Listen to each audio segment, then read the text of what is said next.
تو 3 برس نہ روک سکے اب پیغمبر اسلام کو مکے میں. آپ انصاف سے بتاؤ، ہزاروں 3 برس نہیں روک سکے. وہ تو بڑے مسلمان، اور جو 50 برس تنہا روکتا رہا. آپ پڑھیے تاریخ جو ہے، 50 برس جس نے روکا، وہ آج تک مسلمان نہیں. کوئی کہہ دے مدد کے لیے، کیونکہ بوڑھا ہونے کے بعد تو سب کہہ دیتے ہیں دادا تم نے کیا کیا ہے. یہ نہیں معلوم ہے یہاں تک تمہیں دادا ہی نے پہنچایا ہے. آپ دیکھیں، پھر بات پڑھ دوں میں. ہم بہت سے لوگ ہیں، پڑھیے توضیح مسائل، مولانا تشریف فرمائے. ہم دیکھیے گا، وراثت ضروری ہوتی ہے. میں نے شاید پڑھا تھا آپ کے دن، اس لیے کہ دادا کا لفظ پوتے کے لیے ہوتا، بیٹے کے لیے نہیں ہوتا. تو کچھ ایسا کر کے جانا چاہیے کہ پوتے سرخ روح ہوں اور کہیں ہمارا دادا ایسا تھا.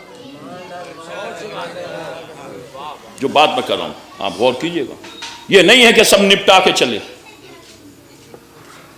غور کیجئے گا جو بات میں کہہ رہا ہوں، آپ اس پر غور کیجئے گا. یہ غور کرنے والی بات ہے. یہ نہیں کہ بس جھاڑ کے بھائی بالکل چل دیے دنیا سے. نہیں، پوتے کا. بنی ہاشم نے، پھر کون جملہ بنی، دیکھیں بہت ذمہ داری سے کہہ رہا ہوں، نہیں تو کہیں پر ایسی ہو جائے، کیونکہ میں بھی کوئی معصوم تو ہوں نہیں. میں نے جہاں تک تاریخ، بنی ہاشم نے جائیداد خریدی ہے، بیچی نہیں ہے. پوری تاریخ پڑھ لیجیے آپ، پوری تاریخ. اور صرف بنی ہاشم نہیں، سب معصوموں نے.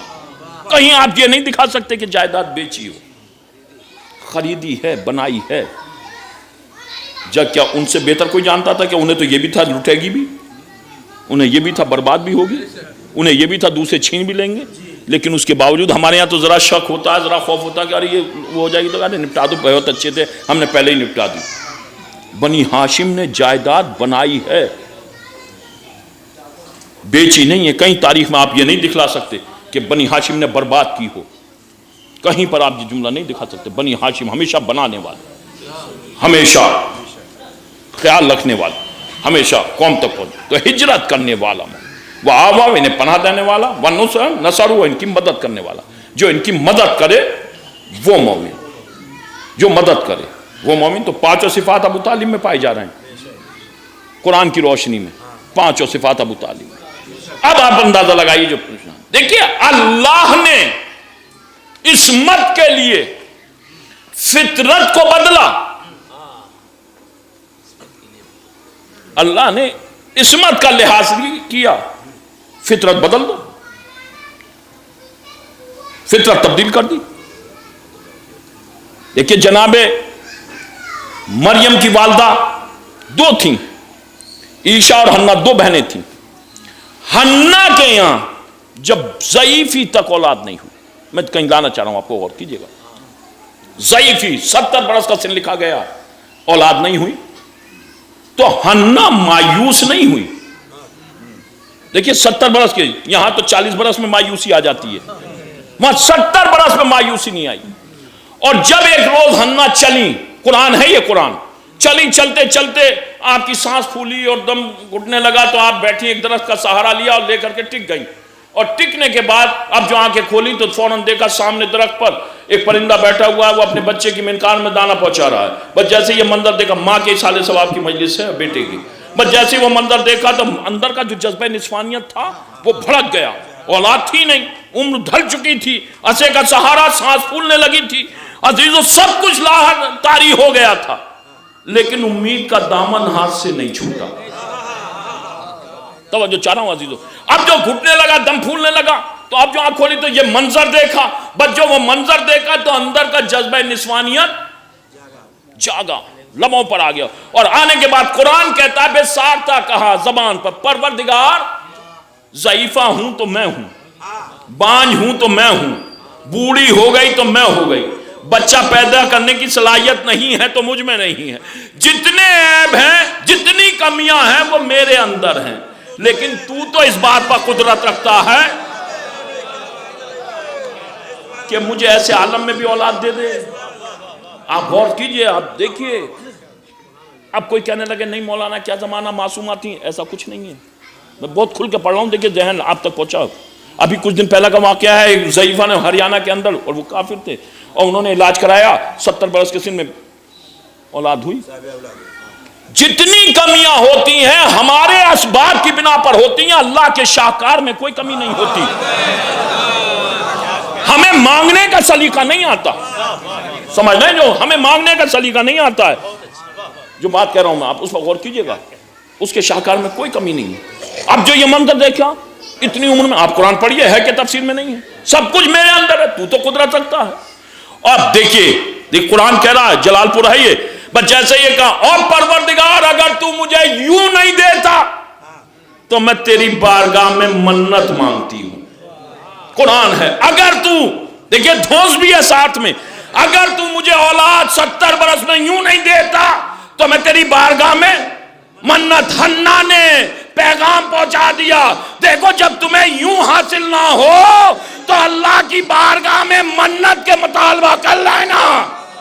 اب کہوں جملہ، اگر اے مسلمان اللہ ہی اللہ، اگر منت مانگنا بدعت ہوتا تو اللہ قرآن میں اسے نہ رکھتا۔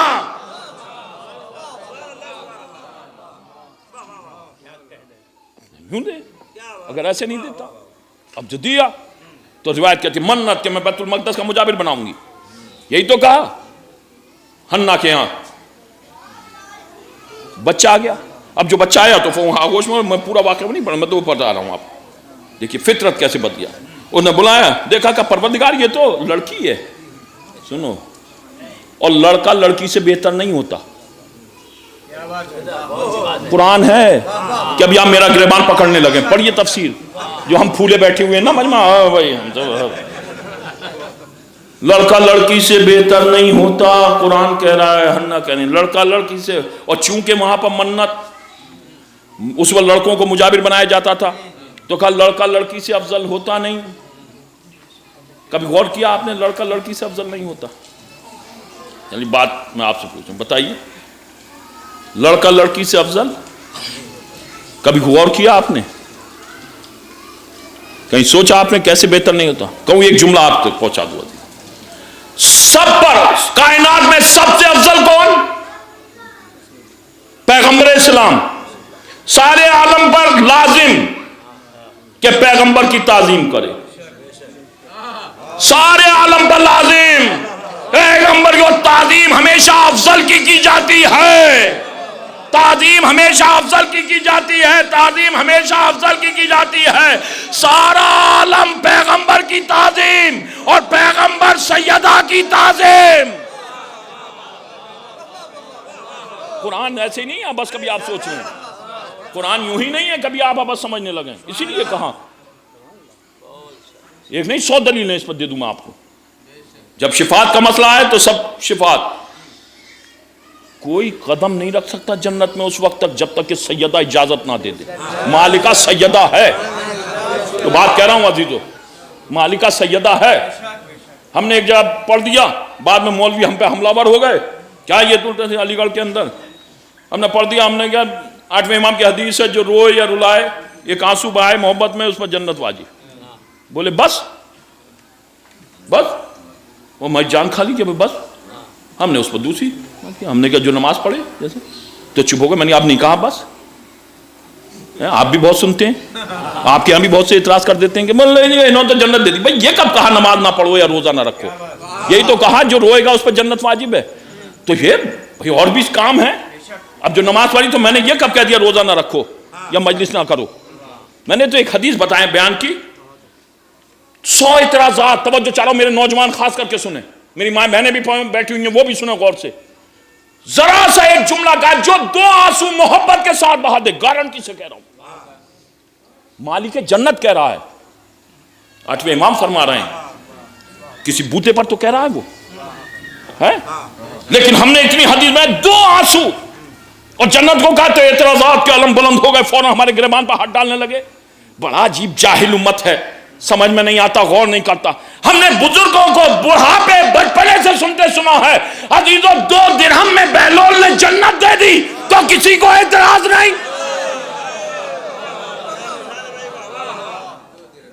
صحابی جنت دے دے 2 درہم میں، وہ تو منظور ہے، قبول ہے سب، ہاں ہاں ہاں ہاں، اور وہ بھی کسے؟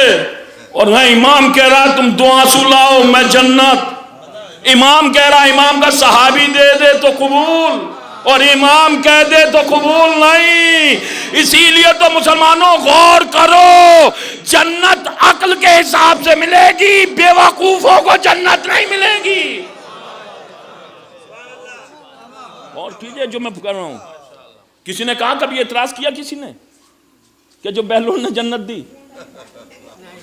کسی کا اعتراض نہیں ہو رہا، رونے کی بات کیا دی؟ اور وہ جانا ہے سیدہ کے رومال میں۔ اب جو کہا یہ لڑکا لڑکی سے افضل نہیں ہوتا۔ اور اس کے بعد بس آپ کی بات، جناب حنا لے کر کے بچے کو پہنچی، جب لے کر کے پہنچی تو وہاں پر کہا، جیسے علماء بیٹھے ہوئے تھے اور سب بیٹھے ہوئے تھے، اور سب سے کہا بھئی ایسے ایسے منت تھی اور یہ تھی، ہم اسے لائے ہیں، اس کی پرورش۔ باتیں تو بہت ہیں، اگر میں پہنچا دوں آپ کو۔ اگر آج کا دن ہوتا تو سارے مولوی اور سب سنجیدہ، جنہیں سنجیدہ لوگ کہتے ہیں کہ عجیب بے وقوف ہے، منت بھی کیا بے وقوفی والی مانی ہے؟ کہیں بچی ذرا سی وہاں پلے گی بغیر ماں کے، کہیں بچہ پلتا ہے؟ ہم بچے کے ذرا کما یا زنجیر لگا دیتے ہیں تو فوراً کہتے ہیں یہ تکلیف کا کون ذمہ دار ہے؟ بتاؤ یہاں تکلیف کا کون ذمہ دار ہے؟ مریم روئے گی تو گئی، لے جا کر کے چھوڑ کر کے آئی، مریم کو نہیں پھوڑ کر آئی۔ قرآن کہہ رہا ہے، قرآن کہ وہاں چھوڑا، کسی نے کیوں نہیں کہا اس کی تکلیف کا کون ذمہ دار ہے؟ میں سوال کر رہا ہوں، بتائیے، کہہ دے گا منت کا؟ لیکن جب چھوڑا، اب جو وہاں پر پرورش، بس جہاں میں لانا چاہ رہا تھا آپ کو، پرورش کا مسئلہ آیا تو سب عالم، سب توریت لکھنے والے، جب سب توریت لکھنے والے کا بھائی پرورش کون کرے، جب نہیں مانے ہم سب میں بحث ہو گئی، تو انہوں نے کہہ دیا بھائی جناب زکریا نے کہ اپنے اپنے قلم پانی میں ڈال دو، جس کا قلم تیرنے لگے گا اس کو وہ مریم کی پرورش کرے گا۔ ایک عالم نے یہ نہیں کہا کہ لوہے کا قلم ہے ڈوب جائے گا۔ عالم تھے، جاہل نہیں تھے، سب نے کہا بے شک ڈالو، دیکھا جائے گا۔ اب جو ڈالا گیا تو سب کے قلم ڈوب گئے، معصوم کا قلم تیرنے لگا، سب کے قلم ڈوب گئے، معصوم عالم تھے، معصوم نہیں تھے، اس لیے سب کے قلم ڈوب گئے، معصوم کا قلم تیرنے۔ آج لوگ ہم سے کہتے ہیں، ہم جو کہہ دیتے ہیں امام آئیں گے پانی پر مصلی بچھائیں گے، تو لوگ کہتے ہیں پانی پر کیسے بچھا دو گے، پانی کی فطرت ہے ڈبو دینا۔ جب لوہے کا قلم نہیں ڈوب سکتا، اب جو ہے، اب توجہ چاہ رہا ہوں عزیزو، عالم تھے، اللہ کسی کو بھی دے دیتا، جو پرورش کر لو، پرورش کر لو۔ مریم کی، مریم ہے، نبی نہیں ہے، پیغمبر نہیں ہے، ایک نبی کی ماں ہے، لیکن اللہ کو گوارا نہیں کہ نبی کی ماں کو بھی کوئی غیر معصوم پروان چڑھائے، نبی کی ماں کو کوئی غیر معصوم ہوا کرے۔ عالم علم ہونا شرط نہیں ہے، معصوم ہونا شرط ہے۔ تو جب عیسیٰ جیسے نبی کی ماں کو غیر معصوم پروان نہیں چڑھا سکتا، تو جو فقر عیسیٰ محمد، صلوات بھیجئے محمد و آل محمد پر۔ اندازہ لگائیں قربانی کا اندازہ۔ یہ گھر ہے جس سے منصب عطا کیے گئے، اور اسی لیے ابو طالب نے حفاظت کی ذمہ داری لی۔ اسی لیے لڑکا لڑکی سے افضل نہیں ہو سکتا۔ تبھی تو عزیز و جناب سیدہ نے یہ شکوہ کہا، بابا آپ کے بعد ہم پر اتنے ظلم ڈھائے گئے، اگر دن پر پڑھتے تو سیاہ رات میں بدل جاتے، ہم پر جلتا ہوا دروازہ گرایا گیا بابا، ہمارے شکم میں محسن کی شہادت ہو گئی بابا، ہماری میراث ہمیں نہیں دی گئی بابا، میرے منہ پر تماچا مارا گیا۔ اندازہ لگاؤ، میں نے سنا کسی خطیب سے عزیزو کہ جناب امام حسن، ایک موڑ تھا، جب مسجد نبی سے نکل کر اس موڑ پر آتے تھے تو چیخ مار کر کے رونے لگتے تھے۔ امام حسن جوانی آ گئی عزیزو، اس وقت بھی رونے لگتے تھے۔ کسی صحابی نے سوال کیا، مولا جب آپ یہاں آتے ہیں تو چیخ مار کر کے کس لیے روتے ہیں؟ تو امام حسن اور روئے، کہا یہ سوال نہ کرو مولا، بتائیے، ہم نے اکثر دیکھا ہے جب آپ یہاں پر آتے ہیں تو چیخ مار کر کے روتے ہیں۔ کہا میں کم سن تھا، اپنی ماں کے دامن سے لپٹا ہوا تھا۔ میری ماں مجھے دربار خلافت میں لے کر کے گئی، وہاں میری ماں نے باغ فدق کا دعویٰ کیا۔ میری ماں کو ایک رکا لکھ کر کے دیا گیا، ماں لے کر کے آ رہی تھی، اس جگہ آ کر کے دوسرا ظالم مل گیا۔ اس نے کہا آپ کے ہاتھ میں کیا ہے؟ کہا یہ رکا ہے جو باغ فدق کا مجھے ملا ہے۔ تو ماں کے ہاتھ سے لینا چاہا، ماں نے نہیں دیا، تو اس ظالم نے میری ماں کے منہ پر تماچا مارا۔ کہا میں کمسن تھا، ماں کے دامن سے لپٹا تھا، پر رو رہا تھا عزیزو، رو رہا تھا، میں نے کچھ نہیں کیا۔ اب جب بھی میری ماں نے حسرت بھری نگاہوں سے میری جانب دیکھا کہ مجھے بس وہ منظر میرے ذہن میں آ جاتا ہے۔ عزیزو اندازہ لگا، خدا آپ کی آوازوں پر رحمت نازل کرے، کوئی غم نہ دے سوائے غم اہل بیت علیہ السلام کے۔ جناب سیدہ عزیزو، ایک ماں کے ایک بیٹے کے اصالِ ثواب کی مجلس، خدا غریق کے رحمت کرے، جوار معصومین میں جگہ عنایت فرمائے۔ یہ آنسو مرحومہ اور مرحوم کی بخشش کا ذریعہ ہے۔ عزیزو، جب دوسرو کفن دے دیا تو دینے کے بعد مولا کائنات نے کہا بچوں آؤ ماں کا آخری دیدار کر لو۔ بچے آگے آئے، امام حسن ماں سے لپٹ کر کے روئے۔ روایت کہتی ہے زینب و کلثوم روئیں، فضہ بھی گریہ کرتی رہی، اسما بھی روتی رہی، اور روتے روتے جب امام حسین آگے نہیں آئے تو امام نے کہا بیٹا حسین ماں کا دیدار نہیں کرو گے؟ امام حسین آئے، پانتی کھڑے ہو گئے اور آ کر کے کہا ماں حسین آیا ہے۔ اے اماں حسین جب آتا تھا تو آپ سینے سے لگا لیا کرتی تھی اماں حسین آیا ہے۔ بس جیسے یہ کہا جب مقتل میں ہے کہ بندے کفن ٹوٹے، ہاتھ برآمد ہوئے، آ میرے لال حسین ماں کے سینے سے لپٹ گئے، کہا ماں آپ نے بلایا ہم آ گئے، اے اماں کربلا میں آ جانا۔ عزیزو، بیٹے کو ماں سے کتنی انسیت ہوتی ہے، کتنی محبت ہوتی ہے۔ بس ایک روایت پڑھوں گا عزیزو، اس کے بعد آپ کی عبادت تمام ہے۔ امام گھوڑے پر عزیزو جب ڈگمگانے لگے، ذوالجناح کو احساس ہوا کہ امام ابداً قریب دین سے زمین کی طرف آنے والے ہیں، تو مقتل میں ہے کہ ذوالجناح ایک نشیب کی طرف بڑھنا شروع ہوا۔ نشیب میں اتر کر کے ذوالجناح نے اپنے اگلے پیروں کو توڑ کر کے سینے کو زمین کربلا سے لگا دیا، اپنے منہ کو امام کے کانوں کے قریب لایا اور لا کر کے کہا فاطمہ کے لال اگر تیرا حکم ہو تو تجھے مدینے پہنچا دوں، نہیں تو یہ تیری قتال گاہ ہے، یہاں اتر جا۔